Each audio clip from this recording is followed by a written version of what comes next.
Welcome to the Stellaris show.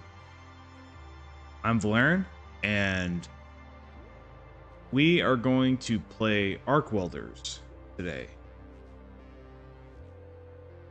Kind of feeling a little unmotivated, but that's okay. I push through it. You know, I'm not going to be motivated all the time. That's okay. So we're going to get into it here. We just started. The last several runs have been interesting, but ultimately in the end, I quickly realized, excuse me,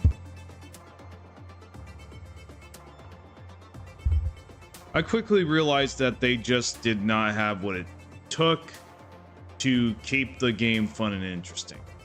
So, with the last run, the Void Dwellers, yeah, I couldn't use my arc furnaces, and that was kind of a no-go because that was like, so yeah, I'm kind of not going to do Void Dwellers anymore, and I'm not going to do Rogue Servitor. For whatever reason, I believe it really feels like those builds have just changed recently. I don't have the patch notes like point out that it actually did. It just feels different. It doesn't feel like it used to feel. Well, for one, with Rogue Servitor, which was also Void Forged or Void Dwellers, for whatever reason, the bio trophies were growing at an abysmally slow rate, like way slower. Like I was 100 years in and I only had like 12 bio trophies. That was like unheard of for me. Like I looked into it. I'm like, what is going on? And I could not figure it out.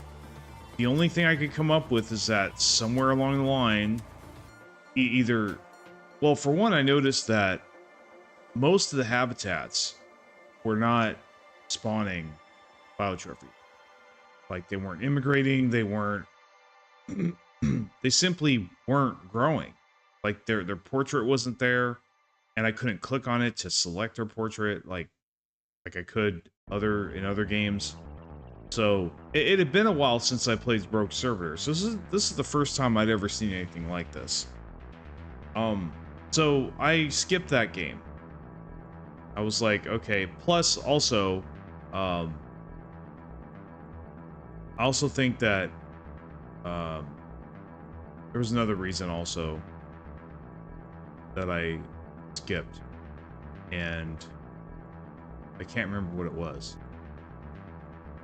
But anyway, so I tried Void Hive next. Again, another Void Dweller build. And the problem I ran into with that is that at some point I began, you know, because obviously you can't really take over territory in Grand Admiral